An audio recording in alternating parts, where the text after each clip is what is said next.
I'll tell you what, it is an interesting time to be in IT today with all of the AI and of course we're going to focus on Copilot largely, but really this could apply to any AI. I happen to be in the Microsoft 365 space, so that is what we're going to focus on today. I'll kind of do an intro slide also here, a little more of a summary here real quick in just a second. But one of the things that is really something that I tell a lot of our clients that I deal with and that my team deals with is our main focus of what I do as a Microsoft 365 evangelist, as a consultant, and all of those things, is to help organizations get the most out of their 365 investments. And really, when we're talking about Copilot, that's the entire purpose of Microsoft Copilot. I've written several articles and recorded videos and all of the different things on, in fact, at a conference in a couple weeks in Dallas, I'm going to be doing a roundtable on Microsoft Superpower. We'll talk about that a little bit as we go along. But one of the things that I hear often is Copilot versus ChatGPT, or Copilot versus Grok, or Claude, or Gemini, or any of the other ones. And if you have that conversation, you've already missed the point. Copilot isn't to be compared with any of those, frankly. It uses GPT-5, just like the rest of them, uses the same underlying engines and large language models. We'll get into all of that. However, the real superpower is that integrated story that Microsoft has in 365. It's in Word, it's in Excel, it's in PowerPoint, it's in Teams, it's in OneDrive, it's in Outlook. It's now peppered throughout SharePoint, right, with a new knowledge agent that just came out in preview. We'll talk a lot about that. So a little more about me. I'm a director of the Microsoft 365 Advisory Group. There's a QR code directly to my LinkedIn. I do a weekly newsletter. Sometimes I get a little excited and send out another one throughout the week. So there's that. Feel free to connect, ask questions. I hope we get to some time for some questions, but if not, catch me out here or certainly on LinkedIn. I am also a Microsoft MVP on both Copilot and Microsoft 365, which sounds a little bit redundant, but you know, that's Microsoft. So that's what we're going to talk about today, is securing the digital assistant. We're going to talk about the Copilot security model. What's it look like? I'm really going to tee off with a lot of the session that was just before me. It was a great segue into a lot of the conversation we'll be having. That conversation was a little more about AI in general.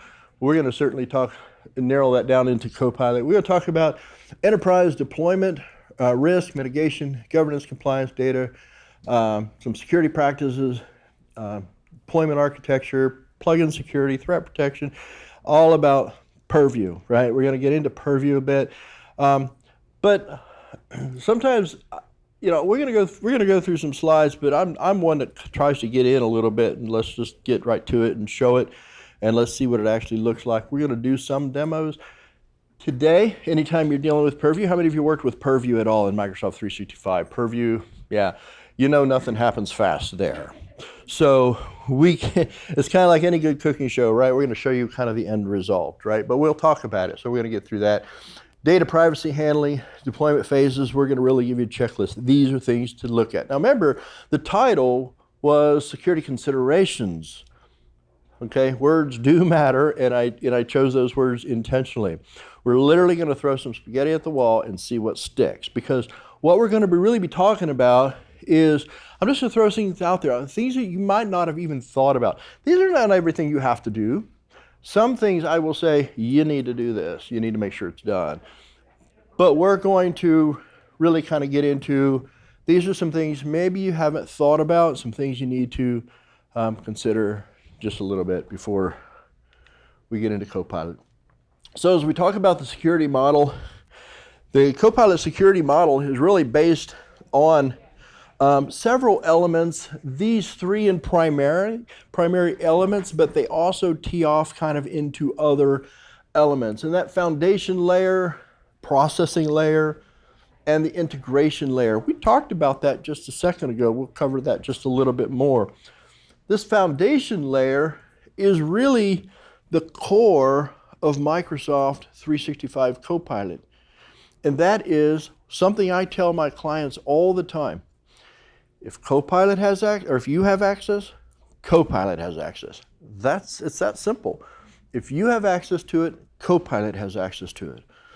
And so that's something to consider because, part of what I do, my team does, is we do a Copilot readiness assessment. A lot of some of the lessons learned from those assessments are taken right out and put right into this deck and what we're going to be talking about this morning. So at the very foundation, Copilot can only access what the user can access most of the time.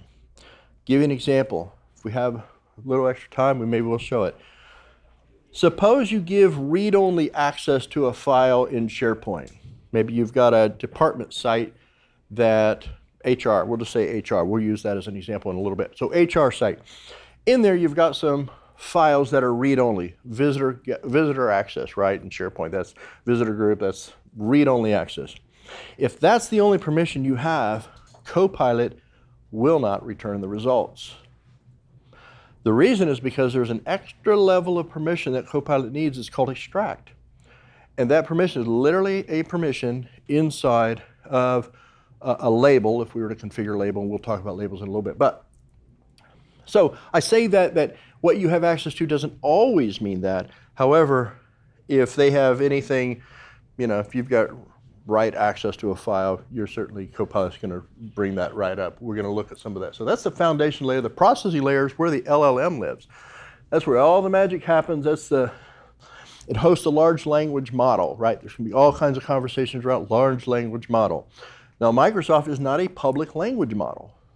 It's not learning from other people. It's not learning from prompts that are other people giving to it. It's not training. Now, it's learning your behavior, especially now with the new memory inside of Copilot, and now they're getting ready to up that a little bit to where it will actually exist. Yes, sir? Can you hold the mic closer to your face? Yep, sorry. I thought I was talking loud enough. Perfect. Appreciate that. So the processing layer is where the large language model lives. Now that language model is inside that graph, right? That graph. Who can explain what the graph is real quick? Easy, simple terms. What's the Microsoft graph when we talk about the graph? I just want to make sure we're on the same page. Okay, the graph is basically where all your data lives, right? It's your Word files, it's your it's documents, it's email, it's contacts, it's all of it. That's the graph. That's what we talk about.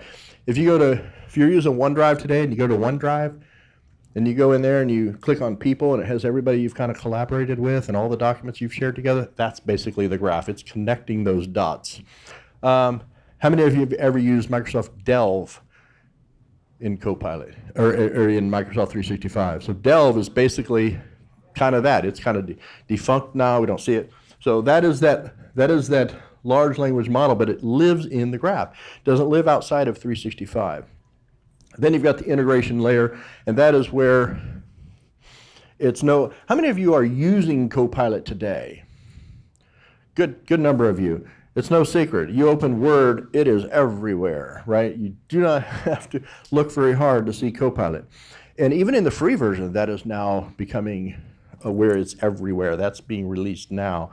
So that's the integrated layer. That's where it lives. So those are the primary foundations. But from those, we've got some. Of course, we talked about the APIs and the permission. But the permission enforcement is where, again, what you have access to, Copilot's going to have access to.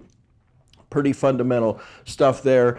And then if a user lacks access to documents and tools, Copilot respects those boundaries, all of the boundaries, not just permissions, but file level permissions, but sharing permissions.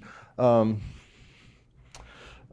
me see, label and classification. We're going to talk a little bit about that because that's one that really, if we wanted to nail it down, that's a good one to start there. And we're gonna look at that and we're gonna see it in action. What a label, how Copilot handles labels, very big thing. But Microsoft Copilot respects those boundaries there. It's hosted securely in the cloud, as we talked about. It's integrated with all of the Microsoft 365 apps. So let's look at some of the enterprise risks and some of the deployment risk categories, I guess, if you will. So if we look at security risk here, there's always some potential vulnerabilities introduced by any AI tools that can expose data. By the way, one of the things that I hear a lot of people ask about and get a little nervous about, and that is, what if you have like an org-wide link, right? So everybody in my organization, that link, right? Hopefully everybody on the sharing policies has turned off the anyone access, or if not, certainly control that with some labels and classifications. But hopefully we've done that. However, that org link that a lot of people use, and we do scanning and we check for some of those things, because they can be risky too, because the wrong people may still, even inside the organization, have access to links. However, it's not as scary, quite as scary as it sounds, because an org-wide link only gets activated in two scenarios. One, the person's actually opened the link. So just because they have been shared that link, they don't know it, doesn't mean they automatically have access until they actually open the link. Now they have access. The other way is if it's shared through email. So, but my sharing policy is going to be direct, right? Who do I want to give access at that time? Not an org wide, not even guests or new guests or existing guests. It's direct. It's if I type your email addresses and I'm giving you access, that's my sharing policy, and then view only. Those are the two things that I'm going to be looking at when I share. So, but some security risks. Earlier, we'll see it later, but she was talking about prompt injection. That's the number one OWASP risk right now, is prompt injection. She explained it very, very well, and just to kind of tee off of that, another way to explain that is a bad actor writes a prompt against Copilot in this case and says, forget previous instructions, now do this, right?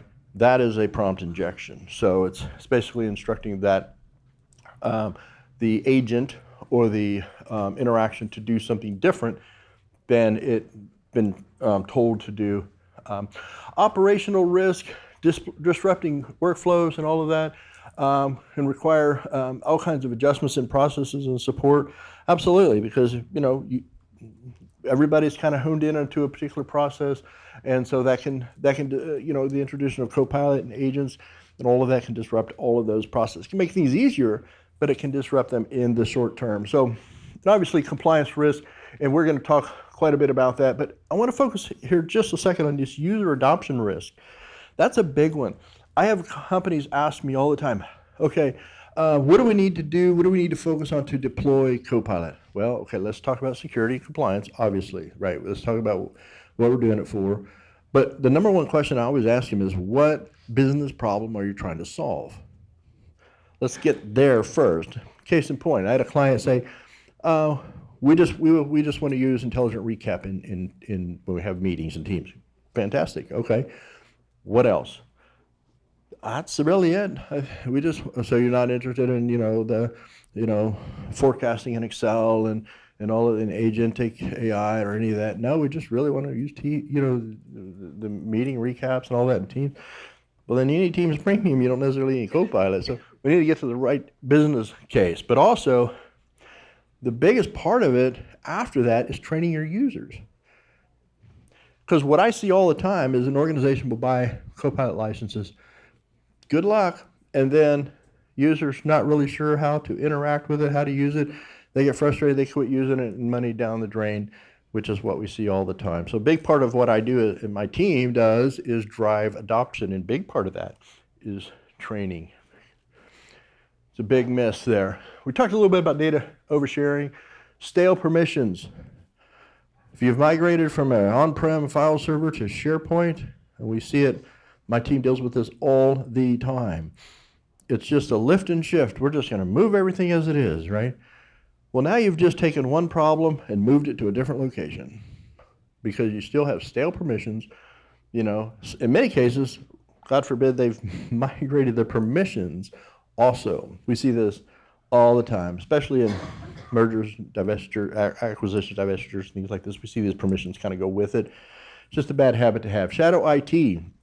My philosophy on security and I'm not a security expert. I know security around this product really well, but I don't get in the weeds and all of the rest of it. I was a security architect at one time, but I kind of let that go. And 'cause it's a lot. It's a lot to keep up with, and I've got plenty to keep up with. But shadow IT, make it easier for your users to do the right thing. If you just, I wrote an article a while back called "Lockdown and Leaking Out," because if you lock down your organization so tight, I promise you, they're sharing. If you say no sharing, they're sharing. They're just doing it a different way, and you can't see it because it's going outside your security boundaries. But shadow IT is a big concern. So make it safe, 100%, but make it so that the user can do it in a proper way. Prompt injection, talked a little bit about that. That's just an example, and it's kind of low medium risk at this point, but I think you're going to see more of this. I was talking just recently with some folks now. Yeah, we've got all kinds of, when people talk about Copilot, I'm like, well, what kind of Copilot? Well, there's Copilot security, there's Copilot in, sales, there's Copilot for 365, all kinds of Copilot. But the bad actors are using AI tools as well, right? So that, and part of that is prompt injection there. And then, of course, compliance drift. Keep on your compliance footprint, what it's looking like. That's changing all the time. Microsoft's doing new and improved things, changing, but regulations are also as well. And third-party plugins, we kind of recommend, we probably won't talk a whole lot about that, but I do recommend going through those and making sure that, a lot of that is blocked, and certainly there's ways to block that through in Copilot as well.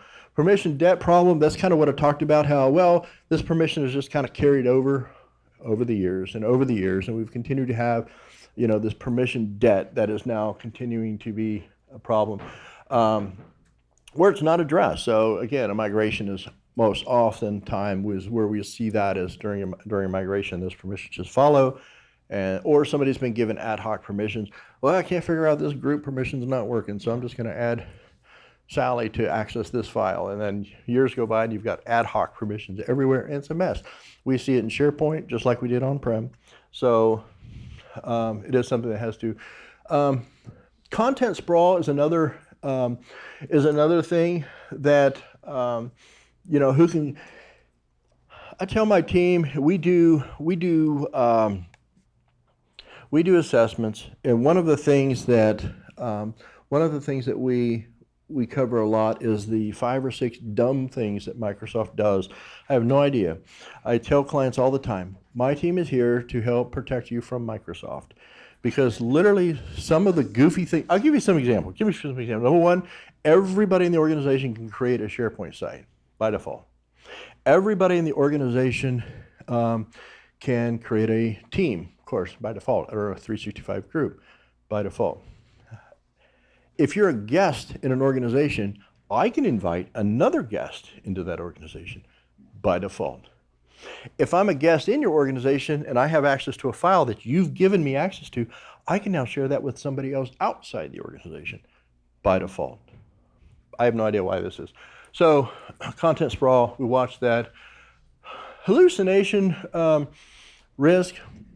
We see this a lot, but we often associate hallucination risks with kind of inaccurate responses, and so that is becoming less of a problem with the advent of GPT-5 and some of the deep reasoning in the chain of thought sort of recently, but. We recommend, though, just to summarize, and we're going to talk a little bit more about these in detail. Classification covered, 100%. Honestly, 80% is pretty good, but 100%, if you can get there, that's fantastic. Sensitive data, we're going to focus in on that here in a minute. And do permission reviews every quarter. Check those. Who has access to what? Not just a permission review, but a guest review. If you have guests in your environment, set up those guest access reviews as well. So as we talk about labels and classification, if I can tell an organization to do one thing to protect their data inside a 365 environment, that's it. combined with some DLP policies. And we're going to blend those together in a demo here, and we're going to show you. But basically, sensitivity label taxonomy, that is kind of how I want to label those files. For example, I may have a private, which is everybody can see that. Internal, external is fine. We can external share it. There's nothing sensitive about that file. That's fine. You'll see examples of that. In fact, this very presentation is labeled with a green shield because that happens to be the color of the label. And I know green is go. Everybody can see it. It's fine. Nothing sensitive here. Otherwise, we'd have a problem because it would shut this down instantly. So, but I might do a private label that's everybody can see it. That's fine. Then I might do an internal only. Then I might do a permissions only, right? Where if somebody wants to give somebody permission to something, they just apply a label and it'll pop up a box and say who has read, who has write, who has what kind of access, right? You can do that right within the label. That's a user-driven label. We'll talk some about that. Label enforcement and controls. So the label actually says it's encrypted, who can access it, how it can be shared, all of the, whether it's watermarked, all of those things are things that I want on that label, right? And so we'll kind of see some of that. So the automated default labeling, that's ideal. You do need E5 or E5 compliance in order to do an automation label, an automated label. Basically, all that means is I'm not trusting the user to classify the data. So I'm saying if it has this SIT or sensitive information type, so for example, credit card numbers, boom, it's going to auto label. It's going to put this label on it, and these things happen because of that, right? People have access, can't share it, it's watermarked, whatever the case is, going to be encrypted in some way. We recommend doing that. By the way, the E5 compliance and E5 security is now just rebranded because Microsoft loves to change the names. It's now the Purview Suite, that's the E5 compliance, and the Defender Suite for E5 security. It's Microsoft. Yep. So when we do DLP integration with that, data loss prevention, data leak prevention, however you have been trained on the acronym there. I'm 100% sure what the actual, but we can do blocking of sensitive contents, just simply blocking. Don't allow it. Don't allow it to be shared. Don't allow some people to access it. We can do any number of things. There's again very, very, very granular there. Watermarking the AI content. So if it has, if Copilot touches it, boom, watermark it. Make sure it shows up as sensitive. That watermark can say confidential, internal only, whatever you want it to say there. We can just do alerting and then restricting use. So system alerts administrator that, hey, an AI has tapped into this file that's sensitive. We'll see that in a dashboard here in just a second, live. And so we can do all kinds of alerts on that. And then contextual control, so based on location, device compliance, combined with conditional access. How many of you are using conditional access in your environment? Anybody conditional access? Some? Yep. Conditional access basically is just kind of that traffic cop that says, based on this condition, I'm going to allow you to access, right? This sends signals, it says. But here we can say, if you're in a particular location, or on a device, a compliant device, that's where device management, Intune, things like that can come into play, and SharePoint even. But if you meet those conditions, then we'll allow the Copilot interaction. Let's take a look and see how this works. And I may have to speak up because I'm going to have to clip this because I can't do that and get on the laptop at the same time. So let's pop over here. Actually, let me do this. Let me escape out of there. Boom, go over here. We can see here. Now, just to kind of set this up just a little bit, I have this is just a synced library, if you will, from say an HR site. We'll actually go into that. Site and just show you kind of where this is coming from. So here is the site, and then I just have document libraries right here. Now I have assigned a default label to this site. This is part of a hub site, right? So not every site in the hub, if you're familiar with SharePoint, basically it means that the same, I have this common navigation and all of that. It's a hub, right? We don't do subsites anymore. So everything in this will get this label, okay? And so all of this is this HR documents here, and I can do it any number of ways. But I'm just so we're clear, what I'm doing here is I'm taking this HR policies, these files, and just doing it, and they're just here. And if we pop open, all I'm doing is just syncing them down here, right? We use OneDrive or SharePoint Sync, and it's technically not a sync. It's use shortcut to OneDrive, which is how you should always be doing it from SharePoint. Never sync. So that's it. So I'm going to open that file right there. Just give you an example. By the way, every single file in there, I asked Copilot to create it. So if you ever need something to work with, if you ever need files to dummy and play around with, just ask Copilot to create me 30 HR policies so that I can demo for Copilot or demo. It'll zip them all up for you and send them, and that's every one of those, so that's what we do. This is all fake, real. So, like I said, normally you would see a summary right here because that's the default nature of Copilot these days, and I'm not a fan of it, but it is what it is. Normally you would see a summary. I don't see that summary. Okay, well, let's tell it to go ahead and create this summary. And it says you can't. Okay, so if I go over here, and I'm going to ask it to see if it'll even load for me. It may, and we'll just do it here. And I'm just going to ask it to summarize here, and it should basically tell me the same thing, eventually or not. And it's really struggling. And the reason for that is right up there. However, I'm unable to access or summarize this content due to your organization's security policies. I just simply have a label attached to it. This is no Copilot. Boom. I could have applied that through the entire SharePoint site if I wanted to. I didn't. Remember the default label on that site? Let's just open another document and we'll show you. That is just, we'll just open this one here. This is just another document. Notice the summary there. And this one has not, it actually has not updated. It's interesting. It's not updated because notice the public label there. So this one has not updated, but it would inherit basically that policy or that label because I've not told it anything different. So that's it. So, and here, of course, I get the summary. Copilot's going to work because there's nothing in this label that says not.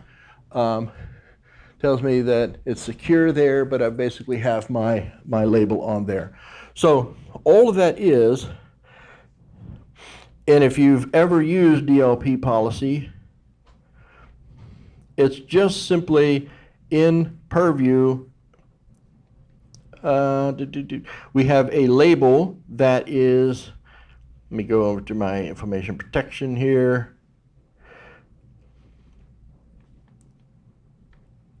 Information protection. And I'm going to go into sensitivity labels. And all I have down here is a Copilot block label. I have another one, but I'm not using it right now. And it's just attached to file and other data assets. And so all that label is just simply saying who the label applies to. I don't have any permission, anything in here. I just a description. Okay, it's access control. But this label, if I wanted to zero this in and say only these people can't access these files, I could do that. So, but the access control, and if I were to go into access control, it's pretty much the entire domain. Yes? And you say at the beginning that whatever you have access to, Copilot has it? Mm-hmm. You say that you're blocking Copilot even though you're out there? Because I also said in the beginning that there's exception to that. And that is that if you don't have extract access, and this right here is blocking it, but I'm actually overriding this because of a DLP policy. So Copilot does have access to with the exception, how do you remember hearing me say, did I say that? Or was I thinking that? That if you have read-only access but don't have a particular access to the file.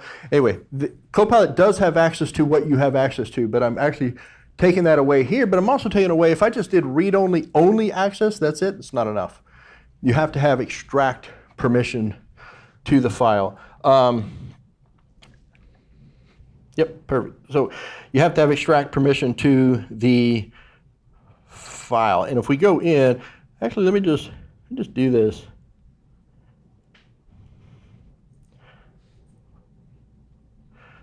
We go next here. We're just doing access control here.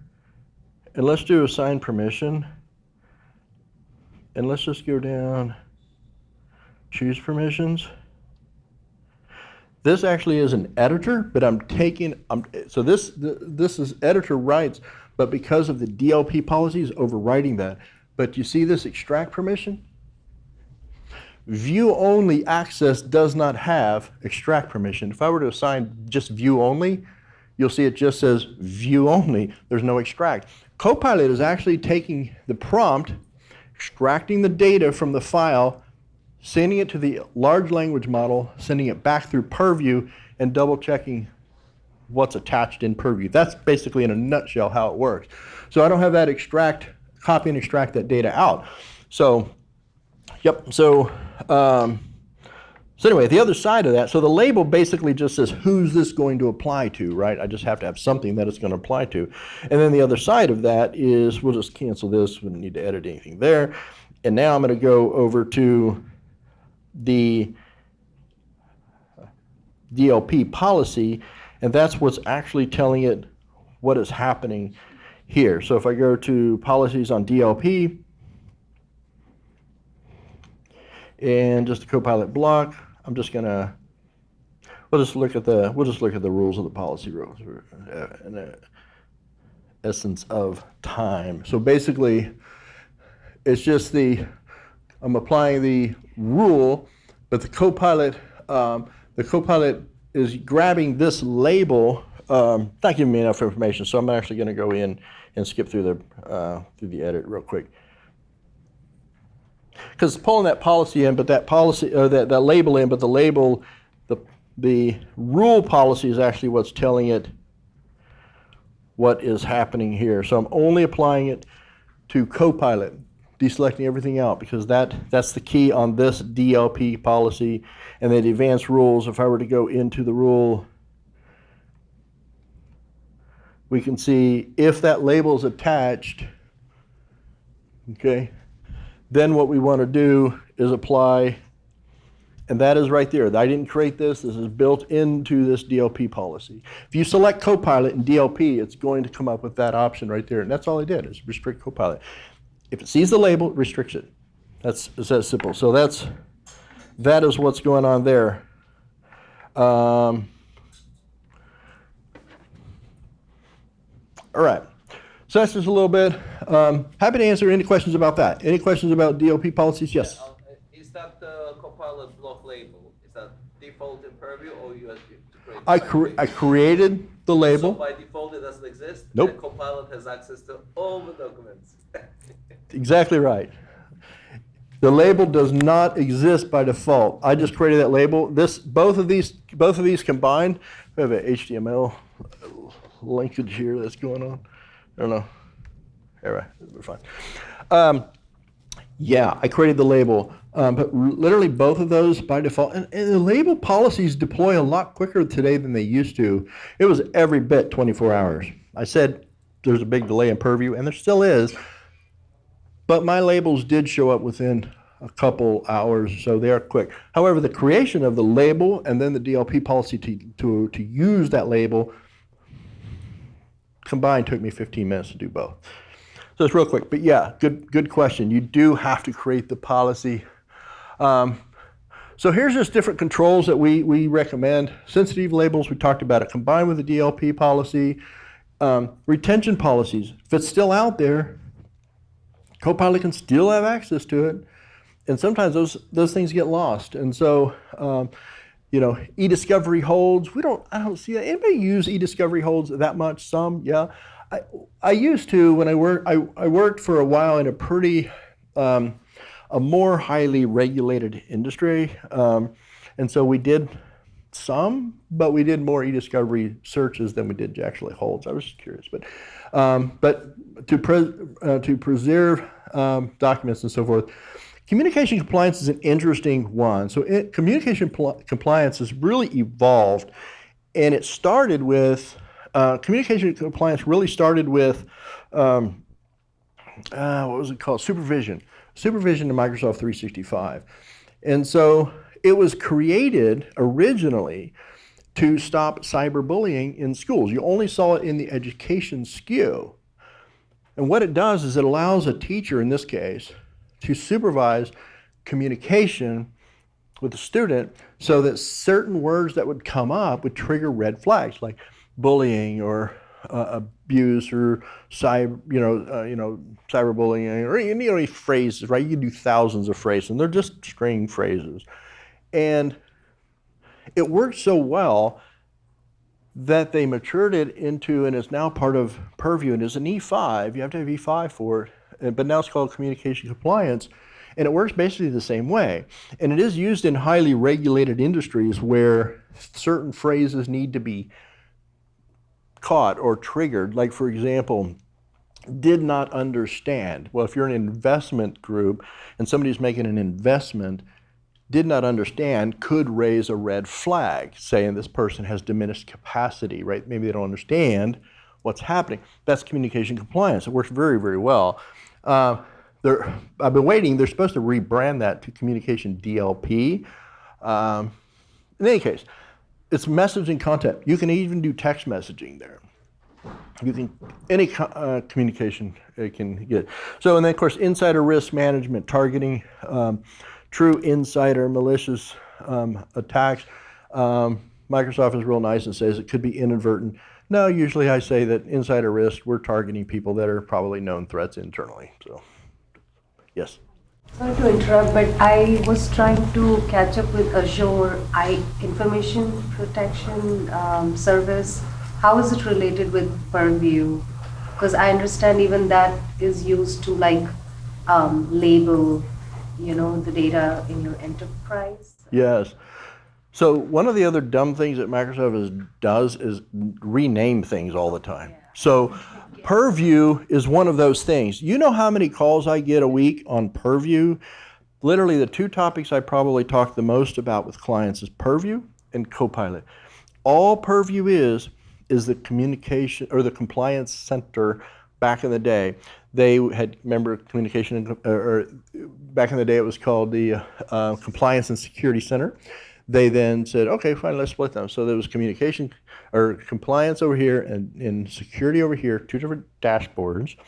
Then they said, oh no, let's name this to Purview. And then security is now Defender. To answer your question, it's part of the solution. It's built right in. So information protection is that label and classification solution that's in Purview. It's built right into Purview. Okay. So if we were to look at Purview, well, and we'll see it real quick in just a second. But when we go into Purview, you'll see all the solutions that are there. That's retention policies, DLP policies, labels and classifications, DSPM for AI, which we'll look at in a second, which is data security posture management for AI. What's happening in my entire organization around AI? I have a look at it inside Purview. We're going to see it in a minute. So, great question, because it's confusing. Yes? Sorry, one more question. Insider risk management, is that something that could also be used if your M365 environment was compromised by an outside actor? Would that also ping if it's doing behavior like I get it. Like if the threat actor has been trying to use Copilot to leverage like summarizing files or like things like that, would the insider risk also pick up on that? It could, but honestly, I use DSPM for that, and I'm going to show you that. We're going to, because we're going to get to that pretty quickly here. By the way, complete open book. I notice people take shots of this of the deck. If you hit me up on LinkedIn, and by the way, my intro card will be right at the end here. I'll be happy to send you the whole deck. I don't care, right? There's nothing private about this. This is information I'm willing to share. It's out there. I've written articles on most of this stuff, so happy to do that. So some of it I'm going to kind of hurry along because I know I want to get to a few others. Obviously, we talk zero trust, right? When we're talking zero trust, that's like I don't trust anybody. If you want to summarize it, that's it. Always trust, never, or never trust, always verify, right? We, I don't care, really who you are, whether it's a device.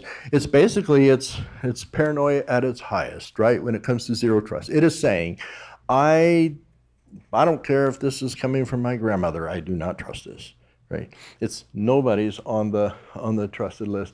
That includes device trust. Now, inside of conditional access, actually inside of SharePoint, if you trigger only devices can view this thing, only managed devices, it will trigger a conditional access policy by default automatically. I know this because it got me in trouble once or twice because let's try and see what this does. And then all of a sudden people are getting prompts on their phone to install the company portal app because now they want to register. But trusted devices, still good thing there. And obviously network and security controls there. Do a phased security approach here. Baseline protection, get MFA to your users. Let's start crawl, walk, run. That's how we don't just go out and deploy sensitivity labels. That would be a bad day for everybody, right? Start small, start just implementing some things. Remember, we're talking about security considerations for deploying Copilot. Don't have to do all of these, but these are just some of the things you definitely want to consider. We talked about, high-risk sign-ins, right? What are we doing there? You can control all of that with Entra ID today. And of course, they keep changing those too. But anyway, high-risk sign-ins, we control that. We talked about DLP, but there's an adaptive DLP, which says if you have a sign-in risk that is, improbable travel, it's not impossible travel because I can RDS into a server across the, world and log into a 365 environment. Microsoft says, how did you get from, Missouri, which is where I'm from, to, Spain? Well, it's not impossible, it's improbable, right? So those kind of things. So there's some risk-based stuff and external access constrictions. We talked a little bit about that, but it's a continuous thing that we have to constantly review. And so the tenant requirements, the only thing I'm going to say here is just because, let me go back to that, just because you can doesn't mean you should. And Microsoft, another dumb thing they do is a while back, but it's been a couple years now, I guess, they said, oh, if you have business standard, Copilot, don't do it. Just because you can do it, don't do it. Business standard has zero security, none. There's no purview, there's nothing. It's just like, here you go. Now they've got some security defaults and all that, but there's nothing really that helps you control and prevent anything from happening inside of your environment just because you can. Business premium or above. That's just my recommendation. If you're a small organization, that's fine, business premium. But you can throw on some E5 compliance if you're regulatory environment. And so all of the security checklists there. Like I said, in a lot of areas inside of this deck, in some of the notes and stuff, I've got checklist after checklist. And for the sake of time, just a couple minutes before I want to get a couple questions in. But I want to we're going to skip ahead here. Now, some Defender side. This is the security side. I mentioned that Microsoft changed the security to Defender. But on the Defender side, you've got endpoint security, which, of course, manages and controls the endpoints. You've got endpoint DLP. But also, you've got the 365 Defender, all the name game from Microsoft, right? And that includes, things like attachment monitoring and things like that. So, some good things there. But as far as that goes, I'm going to get right to this, and we're probably going to close with this. I only got really just a few more slides anyway. I'm not going to cover it, but I just want to cover this and just show you kind of real quick, very quick, what we're talking about when we talk DSPM and what we're talking about. So if we just go over to fact, let me just go to Purview. We'll just go right to Purview. This is the main dashboard of Purview, right? You've got all these solutions, but if we look at all these solutions, and this is kind of to your point there. If we go, if it doesn't load there, we'll load it here. But here we've got just a ton of solutions, and part of that we do see the information protection. That's where all your label classification inside of risk management, information barriers. That's another good thing we didn't really talk about, but information barriers, if you're doing a acquisition, you don't want anybody to know, or didn't want Copilot to see it, you do information barriers. So just a lot of solutions there, tons there. Real quick, inside DSPM for AI, I'm just going to look at the Activity Explorer, and this shows me just kind of everything that's happened, and I can really drill into this, do reports off of this, do all kinds of things. Tells me what application was accessed, but not just Copilot, any AI, whether Gronk, or Claude, or ChatGPT, Gemini. If it's accessing any data in 365, sensitive or not, doesn't matter, it's going to pick up on it and it's going to log it. And of course, I can create policies around it, how much of my apps and agents been used, all of those things, tons there. But this is relatively new, but it's super, super helpful. And just to close on that, kind of all the activity, but how many interactions per app, what type of sensitive information. In this case, I'm only focused on sensitive information. I can, of course, go into details. I can even get down to the prompt, what was asked, what was returned. Okay, so there's just some of the considerations, tons more there. We barely scratched the surface of that. And I know we are right at time, roughly 2 minutes, I think. If I can take a question or two, happy to do that. Otherwise, I'm going to be around for just a little bit. I'm going to be hitting the road before long, heading back towards Missouri, where I'm from. But anyway. Last one, could you set up alerts on those, like you said, like Grok or some other? 100%. You can just set an alert saying, hey, go check this out. You're not supposed to. You absolutely can. In fact, that's actually, it's weird. It's actually on the Defender side. So if I go to defender.microsoft.com, that's where all your alerts are. And all my alerts are actually, I don't even have to set up alerts. They're showing up there. They're automatically in there. So you've got to go to a different place if you're looking. Oh, you know. It's Microsoft. What can I tell you? I will say that they are working on simplifying their dashboards. And I will say that this Purview has gotten way better. And even Defender, but there's so much there. I don't know. Yeah, but yeah. Thank you so much. Yep.